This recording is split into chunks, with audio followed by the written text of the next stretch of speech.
कमाने वाली बहू। मम्मी, आप हमारे साथ बैंगलोर चलो। पापा थे तो अलग बात थी, अब आप हमारे साथ ही रहिए। बेटे, अनिल ने कहा तो मैं असमंजस में पड़ गई। हार्ट अटैक से हुई इनकी अचानक मौत से मैं अपने आप को संभाल नहीं पा रही थी। और बेटी और मेरी सहेलियों ने मुझसे कहा कि कमाने वाली बहू सास को अपने साथ नहीं रखती, नहीं लगेगी, उसकी आज़ादी में तुम्हारे जाने से खलल पड़ेगी, वो तुम्हें ताने मार मार कर तुम्हारा जीना हराम कर देगी।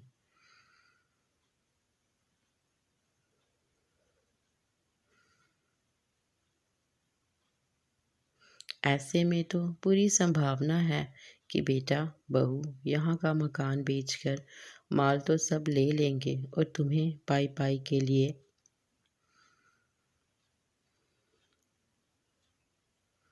60 की उम्र में अपने घुटनों के दर्द के कारण मैं अपनी किराना दुकान चलाने में असमर्थ थी। 12 दिन के कार्यक्रम का पूरा खर्च बेटे ने ही किया, लेकिन छोटे छोटे खर्च के लिए बेटे के आगे हाथ फैलाना मुझे ठीक नहीं लगा।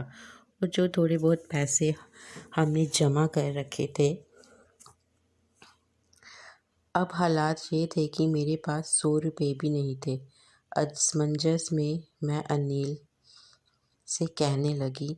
इतने में अनीता ने कहा, मम्मी जी बताइए कि कौन कौन सी साड़ियाँ रखनी है, मैं आपकी सूटकेस पैक कर देती हूँ। अनीता के ऐसे कहने पर मैं कुछ बोल नहीं पाई।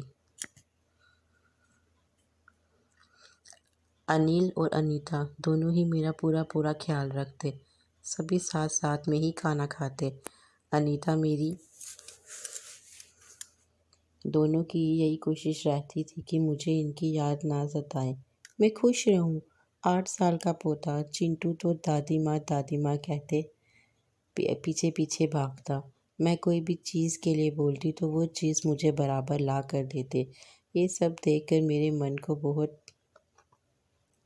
सुख मिलता। मैं सोचने लगी कि लोग बेवजह ही आजकल के बच्चों को बदनाम करते हैं कि वो लोग बुजुर्ग माँ बाप की कदर नहीं करते, खासकर यदि बहू कमाने वाली हो तो।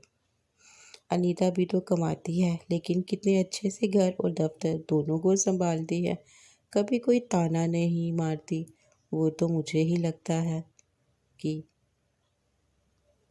जाती होगी, इसलिए मैं ही थोड़ा बहुत काम कर लेती हूँ। लेकिन बेटा बहू दोनों ने कभी भी मुझे किसी काम के लिए नहीं कहा।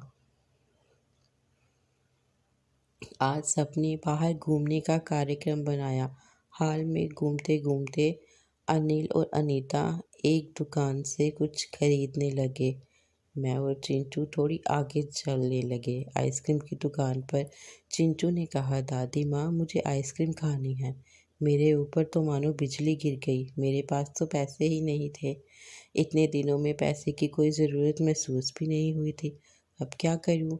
मेरा उतरा हुआ चेहरा देखकर चिंटू मुझे देखने लगा। सॉरी बेटा, मैं अपना पर्स घर पे ही भूल गई। मेरा ऐसे कहने पर चिंटू ने मेरी तरफ कुछ अजीब नज़रों से देखा। उसे लगा कि आइसक्रीम ना दिलाने का दादी तो बहाना कर रही है। मुझे अपनी बेबसी पे रोना आने लगा। मैं कैसी दादी हूँ कि अपने पोते को एक आइसक्रीम भी नहीं दिला सकती। इनके जाने के बाद पहली बार मुझे ऐसा महसूस हुआ। घर आने पर थोड़ी देर सभी ने टीवी देखी। अनिल सोने चला गया और अनीता चिंटू के कमरे में गई।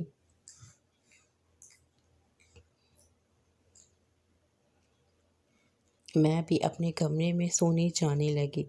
इतने में मुझे चिंटू की आवाज़ सुनाई दी, मम्मी दादी माँ बहुत ही कंजूस है। हाँ मम्मी, आज मॉल में घूमते वक्त मैंने दादी माँ को आइसक्रीम दिलाने कहा तो उन्होंने कहा कि वह अपना पर्स घर पर भूल आई है। कंजूस दादी माँ, ये क्या है चिंटू, दादी माँ के लिए ऐसा बोलते हैं? वक्त तुम्हें ज़रा भी विचार नहीं आया क्या? तुम उनके दर्द के बारे में नहीं जानते? दादी माँ को क्या दुख है बेटा? अभी तक दादी माँ और दादाजी गांव में एक साथ रहते थे, एक साथ खाना खाते थे, उठते बैठते थे। जिस व्यक्ति के साथ हम चौबीसों घंटे रहते हैं, साथ में उठते बैठते हैं, साथ में खाना खाते हैं, अपना दुख सुख बांटते हैं, अब वही व्यक्ति हमें छोड़कर चला जाएगा तो हमें कैसा लगेगा?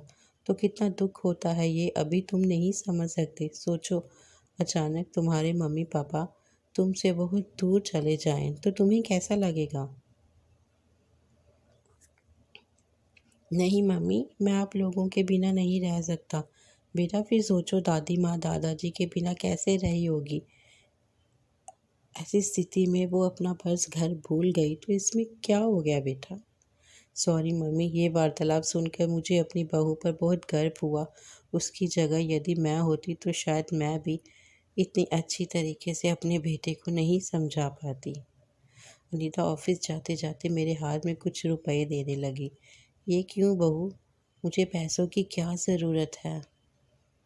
मम्मी जी, यदि ये पैसे अनिल आपको देते तो क्या आप मना करती? नहीं ना, आपकी बहू भी तो कमाती है।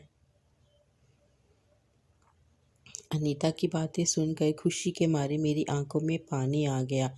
जो बात मेरा बेटा भी नहीं समझ सका, वो बात मेरी बहू ने समझ गई।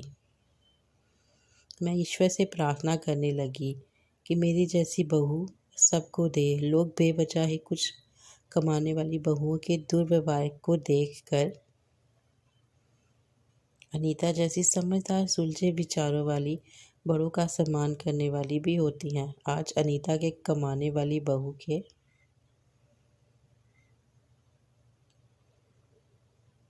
आपको ये कहानी कैसी लगी प्लीज़ बताइए। Thanks for watching.